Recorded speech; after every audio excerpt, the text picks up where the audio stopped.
Welcome, everybody. Good evening. So glad to have you here.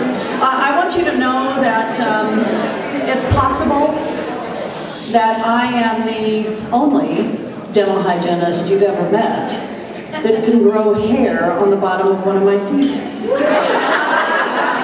Now, I guess I would call this a miraculous epidermal anomaly, wouldn't you?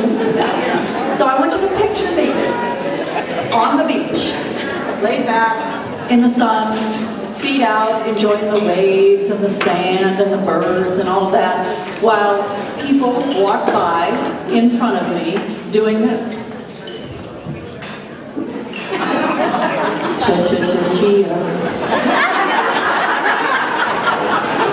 I have very unique feet. I know it's humorous. It's been something I've lived with all my life. And this may be the only thing you'll remember about me. But maybe you'll see me next year and you'll say, I remember, you're that dental hygienist with hairy feet. But if that's the only thing that you understand about me, then you will be missing who I am, what I believe and why, and how I might be like an Amazon princess from the rainforest where all of the people in the family who are royalty have hairy feet. You won't know that unless you get to know me better.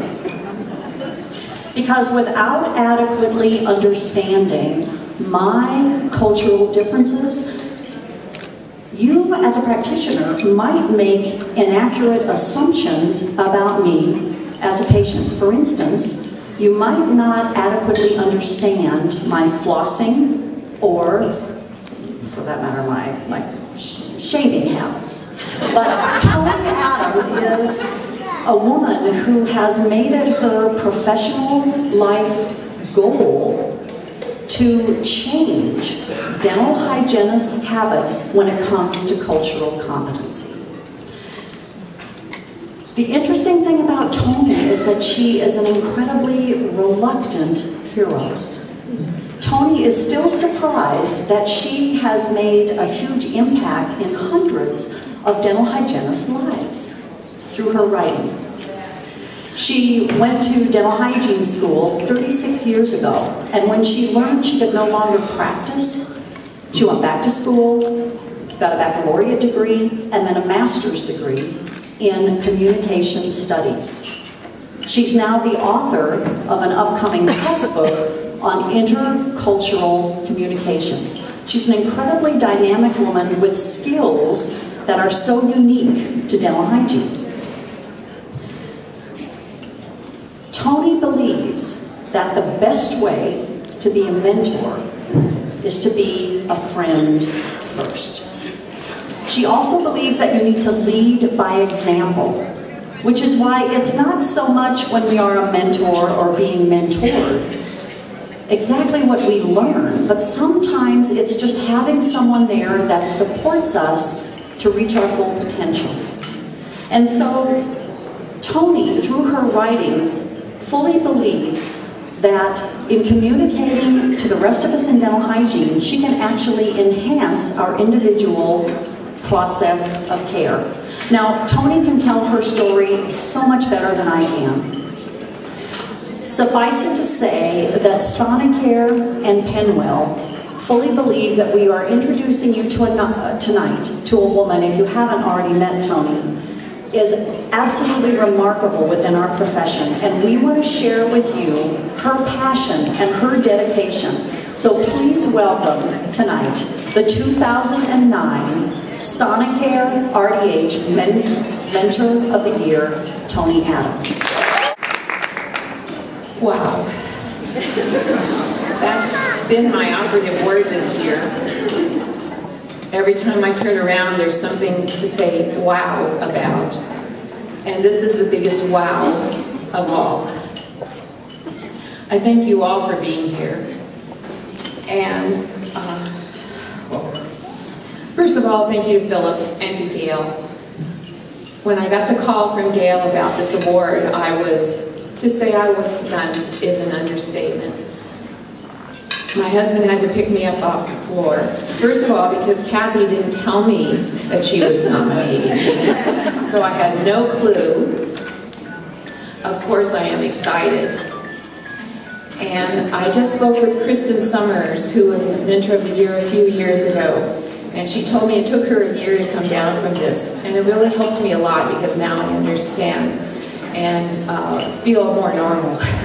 It is quite an amazing honor. Thank you to Penwell, Peg Dixon, Sherry, Mark, all of you who are Dr. Blaze, for being here, for speaking, for organizing, for sponsoring this. This is just an incredible experience.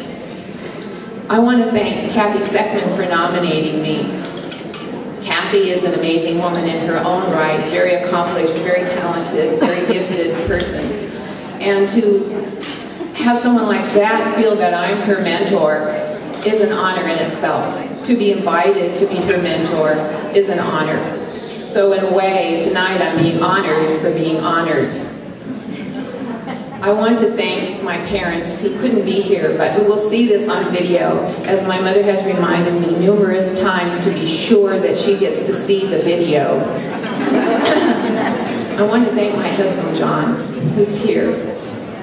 My longtime mentor for 40 years and best friend. I want to thank my sons and daughter-in-law, Sean and Derek and Anya, who inspire me to want to make them proud and who make me proud every day.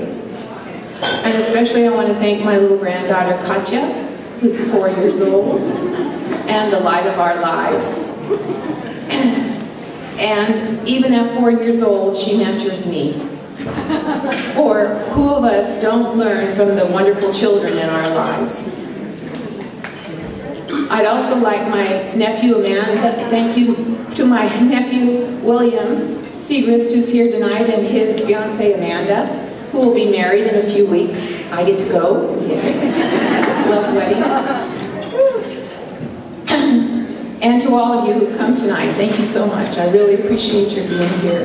The previous Mentor of the Year, I know that Anne is here. I guess Amy couldn't be. And I already mentioned Kristen Summers.